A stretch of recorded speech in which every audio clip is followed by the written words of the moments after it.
ओम शांति। ओम शांति। आज की तारीख है 18/6/17 और आज हम फिर से सुनेंगे प्राण प्यारे अव्यक्त मूर्तधारी अव्यक्त बाप दादा की ज्ञान मुरली। तो रिवाइज कोर्स की तारीख है 11/4/82 और आज की ज्ञान मुरली का शीर्षक है व्यर्थ का त्याग कर समर्थ बनो। जितनी भी व्यर्थ बातें हैं, चाहे वो संकल्प में हो, चाहे वृत्ति में हो, चाहे दृष्टि में हो, चाहे कृति में हो, चाहे प्रवृत्ति में हो, मन में हो, वाणी में हो या कर्म में हो, बाबा कहते हैं कि व्यर्थ का त्याग करो और समर्थ बनो। क्योंकि जो व्यर्थ बातें हैं वो हमें समर्थ बनने नहीं देती है। हमारी शक्तियाँ उसमें यूज होती हैं तो हम कमजोर होते जाते हैं। तो इसीलिए व्यर्थ का त्याग कर समर्थ बनो। मीठे मीठे बाप दादा कहते हैं कि आज बाप दादा अपने सर्व विकर्माजीत विकर्मों के ऊपर विजय प्राप्त करने वाले विकर्माजीत अर्थात विकर्म सन्यासी आत्माओं को देख रहे हैं। अर्थात बाबा कहते हैं ऐसे विकर्माजीत सन्यासी आत्माओं को बाबा देख रहे हैं। यानी विकर्म सन्यासी, जो सन्यासी विकर्म नहीं करते, ऐसे सन्यासी बच्चों को बाबा देख रहे हैं। ब्राह्मण आत्मा बनना अर्थात श्रेष्ठ कर्म करना और विकर्म का संन्यास करना। तो मीठे मीठे बाप दादा ने हमें ब्राह्मण की परिभाषा सुनाई कि ब्राह्मण माना क्या। ब्राह्मण माना बाबा कहते हैं श्रेष्ठ कर्म करने वाले और विकर्मों का संन्यास करने वाले। अर्थात कोई भी दुष्ट कर्म, खराब कर्म या पाप कर्म नहीं करने वाले। तो हरेक ब्राह्मण बच्चे ने ब्राह्मण बनते ही यह श्रेष्ठ संकल्प किया कि हम सभी अब विकर्मी से सुकर्मी बन गए। सुकर्मी आत्मा श्रेष्ठ ब्राह्मण आत्मा कहलाई जाती है। जैसे जो अच्छे कर्म करते हैं तो कहते हैं ये अच्छा है, कोई भलाई के कर्म करते हैं तो कहते हैं ये भला है, कोई पुण्य कर्म करते हैं तो कहेंगे ये पुण्यात्मा है। ऐसे ही बाबा कहते हैं कि सुकर्म करने वाली आत्मा श्रेष्ठ ब्राह्मण आत्मा कहलाई जाती है। तो संकल्प ही है विकर्मा जीत बनने का। हर ब्राह्मणों का संकल्प क्या है कि हम एक बाबा की याद में अपने जो भी विकर्म है उनका विनाश करें और नया कोई विकर्म हमारे से न हो, इसका तीव्र पुरुषार्थ परंतु विजयी पुरुषार्थ करें। यही लक्ष्य पहले सभी ने धारण किया ना। हाँ, जब हम नए नए आते हैं तो हमारा पहला लक्ष्य क्या होता है कि हम पावन देवता बनेंगे। अर्थात हम पावन बनेंगे, जो भी पाप कर्म है उस पर हम विजय प्राप्त करेंगे। इस ही लक्ष्य को सामने रखते हुए श्रेष्ठ लक्ष्य धारण कर रहे हो तो अपने आप से पूछो, विकर्मों का संन्यास कर विकर्माजीत बने हो। अभी बाबा कहते हैं अपनी जांच करो, अपने आप से बातें करो, अपने से पूछो कि मैंने विकर्मों का संन्यास किया है या मैं उनका संन्यास करके मैं विकर्माजीत बना हूँ या बनी हूँ या विकर्माजीत बन रही हूँ। जैसे लौकिक दुनिया में भी उच्च रॉयल कुल की आत्माएं कोई साधारण चलन नहीं चलती, वैसे आप सुकर्मी आत्माएं विकर्म कर नहीं सकती। ये कायदा ही नहीं ब्राह्मणों के लिए कि वो कोई विकर्म करे। जैसे हद के वैष्णव लोग कोई भी तामसी चीज स्वीकार नहीं कर सकते, ऐसे विकर्माजीत विष्णुवंशी विकर्म व विकल्प ये तमोगुणी कर्म व संकल्प नहीं कर सकते। ये ब्राह्मण धर्म के हिसाब से निषेध है, मर्यादा के विरुद्ध है, हमारे ब्राह्मण कुल के ईश्वरीय कायदे के खिलाफ है। आगे मीठे मीठे बाप दादा कहते हैं, आने वाली जिज्ञासु आत्माओं के लिए भी डायरेक्शन लिखते हो ना कि सहज योगी के लिए ये बातें निषेध है, तो ऐसे ही ब्राह्मणों के लिए व अपने लिए क्या क्या निषेध है वो अच्छी तरह से जानते हो। हाँ, जैसे नए आते हैं तो उनको भी हम कहते हैं कि ये करना वर्ज्य है, ऐसे ही ब्राह्मणों के लिए भी क्या क्या निषेध है वो हम अच्छी तरह से जानते हैं। जानते तो सभी हैं और मानते भी सभी हैं, लेकिन चलते नंबरवार है।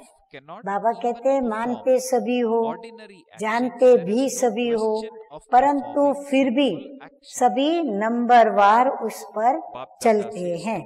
तो ऐसे बच्चों को देख बाप दादा को इस बात पर एक हंसी की कहानी याद आई जो आप लोग सुनाते रहते हो, मानते भी हैं, कहते भी हैं, लेकिन कहते हुए भी करते हैं। हाँ, क्या करते हैं? इस पर दूसरों को तोते की कहानी सुनाते हो ना, कह भी रहा है और कर भी रहा है, तो इसको क्या कहें? बोलते भी हैं कि ये निषेध है और फिर वो निषेध कर्म कर भी रहे हैं और नहीं करो ये बोल भी रहे हैं, तो बाबा कहते हैं इसको क्या कहेंगे? ऐसा ब्राह्मण आत्माओं के लिए श्रेष्ठ लगता है। हाँ, दूसरे को मुख से कहे कि व्यसन या व्यसनी बनना निषेध है, व्यसन नहीं होने चाहिए, और फिर व्यसनों से ग्रस्त होकर के वो चलते भी रहें, तो बाबा कहते कैसा लगता है? तो ब्राह्मण आत्माओं के लिए क्या ये श्रेष्ठ लगता है? क्योंकि ब्राह्मण अर्थात श्रेष्ठ, तो श्रेष्ठ क्या है? सुकर्म या साधारण कर्म? जब ब्राह्मण साधारण कर्म भी नहीं कर सकते तो विकर्म की तो बात ही नहीं। बाबा कहते जो दैनिक दिनचर्या के साधारण कर्म में भी यदि थोड़ा भी ऊपर नीचे है तो वो नहीं कर सकते, तो विकर्म की तो बात ही अलग है। विकर्माजीत अर्थात अभी बाबा विकर्माजीत की परिभाषा बताते हैं कि विकर्माजीत अर्थात विकर्म और विकल्प के त्यागी, नेगेटिव थॉट्स के त्यागी और विकर्म करने के त्यागी। तो कर्मेंद्रियों के आधार से कर्म के बिना रह नहीं सकते। बाबा कहते हैं अभी बच्चों की हालत क्या है कि कर्मेंद्रियों का आधार लिए बिगड़ बच्चे बाबा की याद में ठहर नहीं पाते। तो देह का संबंध किससे है? कर्मेंद्रियों से है, और कर्मेंद्रियों का संबंध किससे है? कर्म से है।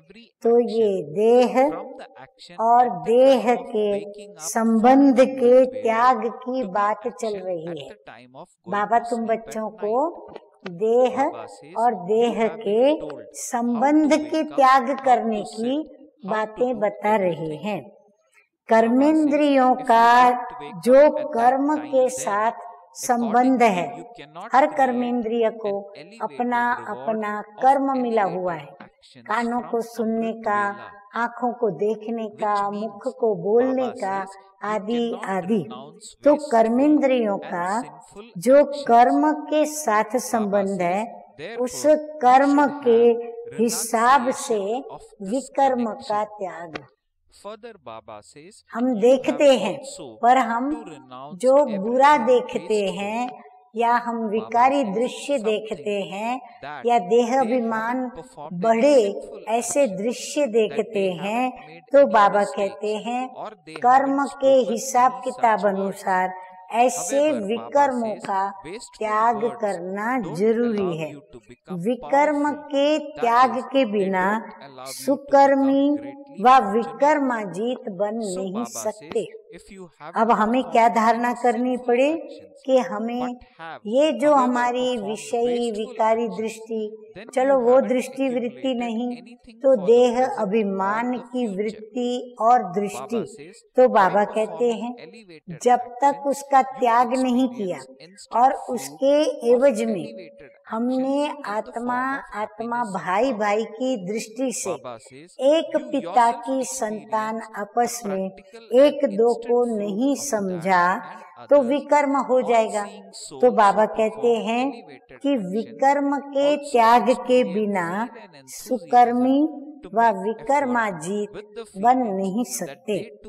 विकर्म की परिभाषा भी अच्छी तरह से जानते हो, किसी भी विकार के अंश मात्र भी वशीभूत हो कर्म करना अर्थात विकर्म करना है। बाबा कहते फिर कोई भी कर्मेंद्रिय उसमें निमित्त बने या कोई भी विकार उसमें निमित्त बने, अगर अंश मात्र भी हम उसके वशीभूत हैं तो हमारा कर्म क्या हो जाएगा? विकर्म हो जाएगा। विकारों के सूक्ष्म स्वरूप, रॉयल स्वरूप दोनों को अच्छी तरह से जानते हो और इसके ऊपर भी पहले सुना दिया है। बाबा ने पहले भी इस बात पर अच्छी तरह सुना दिया है कि रॉयल स्वरूप माया का क्या है। ब्राह्मणों के रॉयल रूप के विकार का स्वरूप क्या है वो भी बाबा ने सुना दिया है। अगर रॉयल रूप में विकार है वह अंश मात्र या सूक्ष्म में है तो ऐसी आत्मा सदा सुकर्मी बन नहीं सकती है, क्योंकि जो मन के अंदर है, दिल में है, जहन में है, सूक्ष्म में भरी पड़ी है, तो वो व्यक्ति कभी भी सुकर्म नहीं कर सकती है।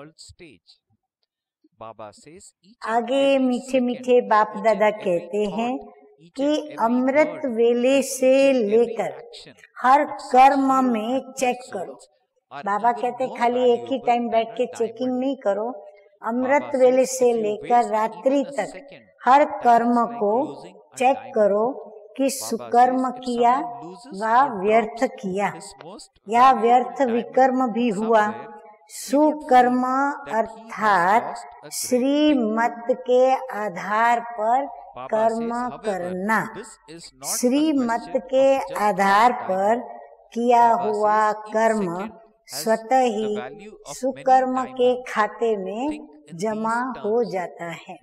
हमें ध्यान खिंचवाने की आवश्यकता नहीं, किसी को बताने की भी आवश्यकता नहीं, वो सुकर्म के खाते में ऑटोमेटिकली जमा हो जाता है। तो सुकर्म और विकर्म को चेक करने की ये सहज विधि है। इस विधि के प्रमाण सदा चेक करते चलो। अमृत वेले के उठने के कर्म से लेकर, बाबा कहते अमृत वेले उठते हो तब से लेकर के प्रत्येक कर्म से लेकर रात के सोने तक हर कर्म के लिए बाप दादा की श्रीमत मिली हुई है। उठना कैसे है, बैठना कैसे है, सब बताया हुआ है ना। अगर वैसे नहीं उठते तो अमृत वेले से श्रेष्ठ कर्म की श्रेष्ठ प्रारब्ध बना नहीं सकते। अर्थात व्यर्थ और विकर्मों के त्यागी नहीं बन सकते। तो मीठे मीठे बाबा कहते हैं तो इस संबंध का भी त्याग करो, व्यर्थ का भी त्याग करना पड़े। कई समझते हैं कि कोई विकर्म तो किया नहीं, कोई भूल तो हमसे हुई नहीं, कोई ऐसे बोले तो बोला नहीं, लेकिन व्यर्थ बोल समर्थ बनने नहीं देंगे, अर्थात श्रेष्ठ भाग्यवान बनने नहीं देंगे। बाबा कहते भूल भले हुई परंतु भूल का तुरंत परिवर्तन करना पड़े, नहीं तो फिर श्रेष्ठ भाग्य बनाने से वंचित हो जाएंगे। अगर विकर्म नहीं किया लेकिन व्यर्थ कर्म भी किया तो वर्तमान और भविष्य जमा तो नहीं हुआ।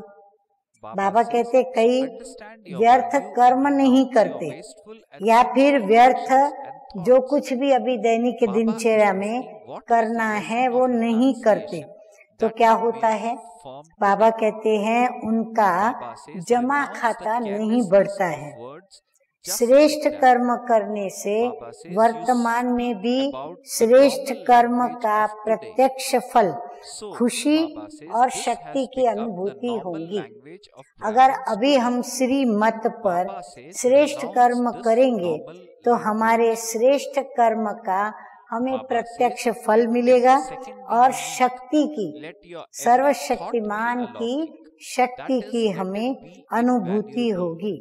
स्वयं के प्रति भी प्रत्यक्ष फल मिल जाता है और दूसरे भी ऐसे श्रेष्ठ कर्मी आत्माओं को देख पुरुषार्थ के उत्साह और उमंग में आते हैं कि हम भी ऐसे बन सकते हैं। जिन्हों में उत्साह नहीं, उमंग नहीं, वो ऐसी श्रेष्ठ कर्म करने वाली आत्माओं को देख के और उनके पुरुषार्थी जीवन के उमंग उत्साह को देखते ही वो भी उमंग उत्साह में आ जाते हैं और फिर हमसे कहते हैं कि क्या हम भी ऐसे बन सकते हैं।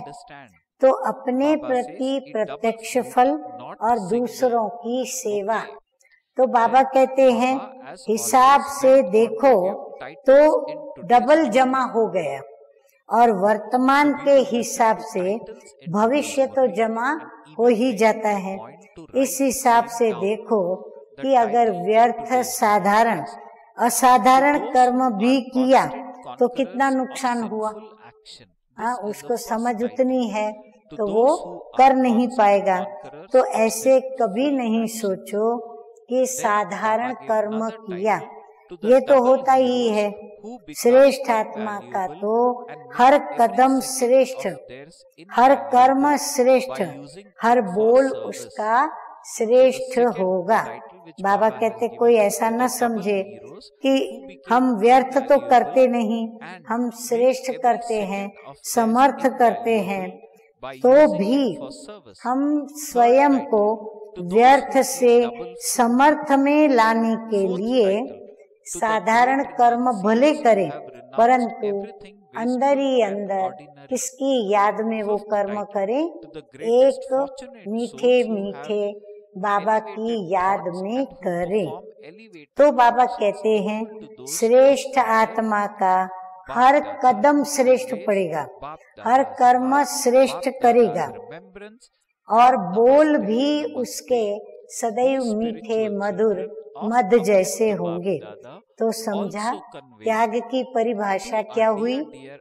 व्यर्थ अर्थात साधारण कर्म, बोल, समय, इसका भी त्याग कर दो। बाबा कहते हैं ये व्यर्थ जो तुम्हारी एनर्जी यूज होती है, वाचा की शक्ति यूज होती, ये सब का त्याग करके और क्या करो? तो आप फिर से स्वयं को सदा समर्थ बनाएं, सदा अलौकिक अर्थात बाप दादा कहते हैं कि पद्मा पदम भाग्यवान बनो। तो व्यर्थ और साधारण बातों को भी अंडरलाइन करो। बाबा कहते जो भी व्यर्थ आता है ना उसको अंडरलाइन करो, फिर साधारण कर्म करते हो तो उसको भी अंडरलाइन करो। इसके अलबेलेपन का त्याग, क्योंकि आप सभी ब्राह्मण आत्माओं का विश्व के मंच पर हीरो और हीरोइन का पार्ट है। ऐसी हीरो पार्टधारी आत्माओं का एक एक सेकंड, एक एक संकल्प, एक एक बोल, एक एक कर्म ही हीरे से ज्यादा मूल्यवान है। अगर कीमती से कीमती हीरा किसका गिर जाए, खो जाए, तो वो सोचेगा ना कि कुछ गंवाया है। ऐसे एक एक हीरे की बात नहीं, अनेक हीरों की कीमत का एक सेकंड है। इस हिसाब से सोचो, ऐसा क्या हम सेकंड में करें जो मेरा पाठ का परिवर्तन हो।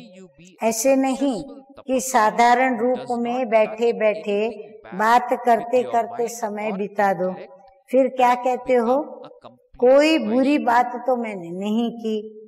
ऐसे ही बातें कर रहे थे, ऐसे ही बैठे थे, बातें कर रहे थे, ऐसे ही चल रहे थे। ये ऐसे ऐसे करते भी कितना समय चला जाता है, ऐसे नहीं। लेकिन हीरे जैसे हैं तो अमूल्य को जानो। आपके जड़ चित्रों का कितना मूल्य है, एक सेकंड के दर्शन का भी मूल्य है। कितना तरसते हैं सेकंड के दर्शन के लिए। आपके एक संकल्प का भी इतना मूल्य है जो आज तक उसको वरदान के रूप में माना जाता है। भक्त लोग यही कहते हैं कि एक सेकंड का सिर्फ दर्शन दे दो, तो दर्शन ये समय की वैल्यू है, वरदान संकल्प की वैल्यू। एक सेकंड दर्शन तो ये समय की वैल्यू, फिर वरदान दे दो तो वरदान भी एक सेकंड में भव करके दे देते, भाई विजयी भव, आयुष्मान भव। तो बाबा कहते हैं ये आपके संकल्प की वैल्यू और आपके बोल की वैल्यू है। आज भी आपके दो वचन सुनने के लिए तड़पते हैं। आपके दृष्टि की वैल्यू आज भी कहते हैं नजर से निहाल कर दो, नजर की भी वैल्यू ऐसे पुकारते रहते हैं। तो आपके हर कर्म की वैल्यू है। बाबा कहते हैं आपकी हर कर्म जो भी एक्टिविटी है उसकी वैल्यू है। बाप के साथ कर्म का वर्णन करते गद गद होते हैं। भगवान की तो महिमा करते ही हैं, परंतु बाबा कहते हैं बाप के साथ साथ श्रेष्ठ कर्म का वर्णन करते वो गदगद होते हैं। तो इतना अमूल्य है आपका हर सेकंड और हर संकल्प। तो अपने मूल्य को जान, व्यर्थ और विकर्म और विकल्प का त्याग। बाबा हमें हमारे कर्म, फिर उसके साथ संकल्प और हमारा विकल्प। तो बाबा कहते मूल्य जानो अपने इन बातों का और उनका त्याग करो जो व्यर्थ है और अपने को समर्थ बनाओ। तो आज त्याग का पाठ पक्का किया, ऐसे ही ऐसे शब्द के अलबेलेपन का भी त्याग, जैसे कहते हैं आजकल की चालू भाषा, हाँ आजकल कैसे बोलते हैं चालू में, जैसे भाई ये चालू है, उनकी भाषा भी बड़ी चालू होती है। तो ब्राह्मणों की भी आजकल चालू भाषा ये हो गई है। ये चालू भाषा छोड़ दो, हर सेकंड अलौकिक हो, हर संकल्प अलौकिक अर्थात अमूल्य हो, वर्तमान और भविष्य डबल फल वाला हो। जैसे देखा है ना कि कभी कभी एक में दो इकट्ठे फल होते हैं, जुड़वा फल जैसे दो फल इकट्ठे निकल आते हैं। तो आप श्रेष्ठ आत्माओं का सदा डबल फल है, अर्थात डबल प्राप्ति है। भविष्य के पहले वर्तमान की प्राप्ति है, भविष्य हमारा सतयुग त्रेता युग, परंतु उससे पहले संगम पर हमको प्राप्ति है, और वर्तमान के आधार पर फिर भविष्य की प्राप्ति है। तो समझा, डबल फल खाओ, सिंगल नहीं खाओ। हाँ, बाबा कहते सिंगल क्यों खाओ, जबकि बाप के द्वारा हमको डबल प्राप्ति हो रही है, तो डबल फल खाओ। अच्छा, तो ऐसे सदा विकर्माजीत अमूल्य बन, हर सेकंड को अमूल्य बनाने की सेवा में लगने वाले ऐसे डबल हीरो, डबल फल खाने वाले, व्यर्थ और साधारण के महात्यागी, सदा बाप समान श्रेष्ठ संकल्प और कर्म करने वाले महाभाग्यवान आत्माओं को बाप दादा का याद प्यार और नमस्ते। हम रूहानी बच्चों का रूहानी बाप दादा को याद प्यार, गुड मॉर्निंग और नमस्ते नमस्ते। अभी हम सुनेंगे पार्टियों के साथ, है तो बहुत अलग अलग ग्रुप से बाबा ने बात की है, परंतु हम उसमें से सुनते हैं भरपूर आत्माओं के चेहरे द्वारा सेवा। तो बाप दादा कहते हैं कि सभी सागर के समीप रहने वाले सदा सागर के खजानों को अपने में भरते जाते हो। हाँ, हम ब्राह्मण आत्माएं सदा सागर के समीप रहते हैं, अर्थात बाप के समीप। सागर के तले में कितने खजाने होते हैं? तो सागर के कंठे पर रहने वाले, समीप रहने वाले सर्व खजानों के मालिक हो गए। वैसे भी जब किसी को कोई खजाना प्राप्त होता है तो क्या होता है? खुशी में आ जाते हैं। अचानक कोई को थोड़ा धन मिल जाता है तो नशा चढ़ जाता है। आप बच्चों को तो ऐसा धन मिला है जो कोई भी छीन नहीं सकता, लूट नहीं सकता। 21 पीढ़ी सदा धनवान रहेंगे। सर्व खजानों की चाबी है बाबा। तो बाबा बोला और खजाना खुला, तो चाबी भी मिल गई, खजाना भी मिल गया, सदा माला माल हो गए। तो ऐसी भरपूर माला माल आत्माओं के चेहरे पर खुशी की झलक होती है ना। जिसको इतना मिला हो तो उसका चेहरा कैसा होगा? हर्षित मुख खिला हुआ, तो खुशी की झलक होती है। उनकी खुशी को देख सब कहेंगे कि पता नहीं इनको क्या मिल गया है। जानने की इच्छा रहेगी, कहेंगे इतने खुश कैसे रहते हैं? जब देखो उनके चेहरे चमकते हैं, हर्षित मुख दिखाई पड़ते हैं, इनको क्या मिला है ऐसा? तो अंदर में जानने की जिज्ञासा रहेगी, तो उनकी सेवा स्वतः ही हो जाएगी। हाँ, तो बाबा कहते हैं रूहानी नशे में रहें, प्राप्ति की खुशी में रहें। अच्छा, अब हम सुनेंगे वरदान तो सतगुरु बाप दादा का वरदान है, मन बुद्धि से किसी भी बुराई को टच न करने वाले संपूर्ण वैष्णव व सफल तपस्वी भव। बाबा कहते हैं कि पवित्रता की पर्सनालिटी व रॉयल्टी वाले मन बुद्धि से किसी भी बुराई को टच नहीं कर सकते। जैसे ब्राह्मण जीवन में शारीरिक आकर्षण व शारीरिक टचिंग अपवित्रता है, ऐसे मन बुद्धि में किसी विकार के संकल्प मात्र की आकर्षण व टचिंग अपवित्रता है। कितनी पवित्रता की ऊंचाई बताई। उसी प्रकार हम ब्राह्मणों की धारणा की कितनी ऊंचाई है वो बाबा ने हम बच्चों को समझाया। तो किसी भी बुराई को भी संकल्प में भी टच न करना।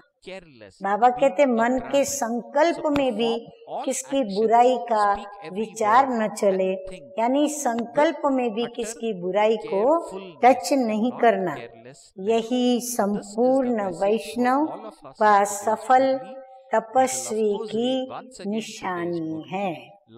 हाँ, सोच ले, मंजिल कितनी भारी भी है, ऊंची भी है, परंतु बाबा संग है, साथ है, साथी है, इसीलिए उतना ही वो सरल और सहज भी है। यदि हमारा नेक इरादा है धारणा करने का तो। अच्छा स्लोगन है, मन की उलझनों को समाप्त कर वर्तमान और भविष्य को उज्जवल बनाओ। अच्छा, ओम शांति।